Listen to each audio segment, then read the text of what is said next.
everybody, it's Miss Karen from the Hancock Town Library. And hi, Wilbur. Hi. What are you sitting on here? I think it's an egg. I'm not sure. Oh, you're not sure?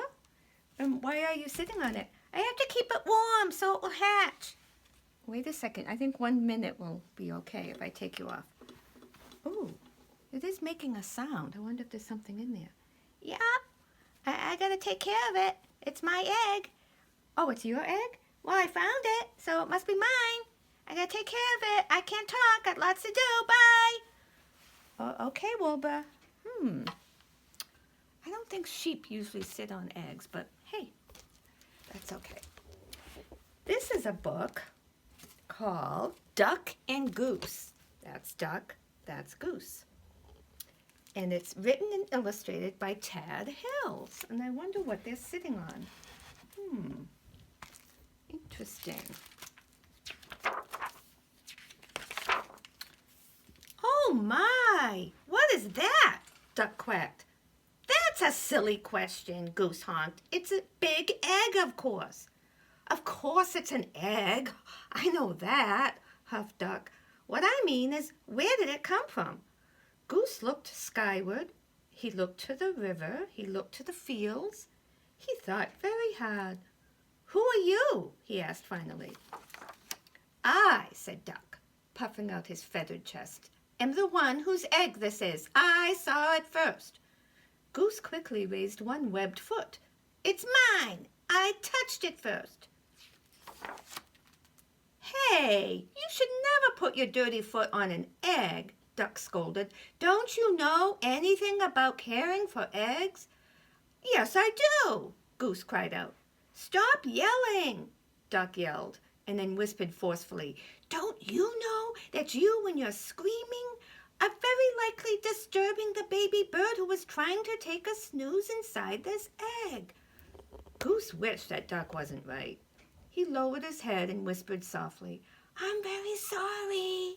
Go back to sleep in there. My, that's quite a beauty you have, called a blue bird from across the river. Thank you, it's mine, quacked Duck. Actually, it's mine, honked Goose. Thank you. So, asked Duck, what do we do now? We should do something, suggested Goose. Yes, you are right. Good thinking, agreed Duck. Like what? Duck and Goose each thought. Now, this is what Duck thought. He's sitting on this egg, and it says, this egg is private property, Duck's egg. No geese allowed, no honking, $5 fine. And Goose was thinking, if you are a duck, keep walking. No ducks beyond this point. Quiet, please. Absolutely no quacking in this area. Well, we must keep the egg warm until the fuzzy little occupant is ready to come out, said Goose. Excellent idea, exclaimed Duck. He pushed past Goose. Step aside and I shall do just that. But Goose was quick too. After a flurry of fussing, grunting and groaning, slipping and sliding, honking and quacking, Duck and Goose found themselves back to back. Scoot over! I don't have any room, complained Duck. You are much closer to me than I am to you. Stop yelling in my ear, Goose. Shh! Goose hushed, pointing at the round thing beneath him. Yes, we must remember. Quiet, quiet, quiet. We mustn't disturb the little one. And so they sat, very still and very quiet, waiting. For a long time they waited. They listened to the crickets chirp and the frogs burp. I am going to teach this baby bird to quack like a duck, Duck boasted. Well, I am going to teach it to honk like a goose, Goose honked back. I'm going to teach this baby bird to waddle, Goose added. So am I, Duck said. They heard the pitter-patter of the rain. I'm going to teach this baby bird to swim, Duck said. Me too, Goose said. To pass the time, they sniffed wildflowers in the warm sun and shared breadcrumbs while Goose taught Duck to honk. They watched the sun set in the sky and Duck taught Goose to quack. They counted the stars in the night sky. Let's teach our baby to fly, said Goose. Good idea, said Duck. I'm sure our baby will be a fast learner, said Duck. If it takes after you and me, I'm sure you're right, agreed Goose. Together, they waited until... Did you feel that, Duck? Duck nodded. Yes! Did you feel that, Goose? Goose nodded. It's time, Goose, it's time, Duck squawked. Quickly, Duck slid down and started running in circles around their egg. What should we do now? He hollered. I think we should remain calm, Goose yelled back. Excuse me, a little voice called out. Duck stopped.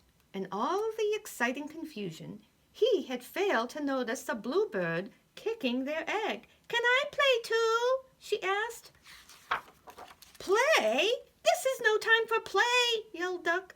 This is no time for games, yelled Goose. And what's with the kicking? I was only trying to get your attention, said the little bird. Well, you got it. False alarm, Goose. Back to work. Can't you see that we are very busy here? Goose explained to the bluebird. This is serious business. This is perhaps the most important moment of our lives. Oh, my, I am sorry, apologized the little bird. I had no idea. I just thought that maybe I could play with your ball. It really is a nice one, she added, and then she flew away. Goose gulped. Did she say ball? He whispered to Duck. You know, I did have my doubts, Duck finally said. It is a bit squishier than most eggs I've seen. Yes, and I must say I was somewhat suspicious of those big dots, Goose admitted. It may not be an egg, but it is lovely, said Duck. Oh, absolutely, Duck, Goose agreed. It's a keeper. As the crickets chirped, the frogs burped, and the grass swayed in the gentle breeze, Goose quacked and Duck honked, and the ball bounced, rolled, and sometimes even flew. The end.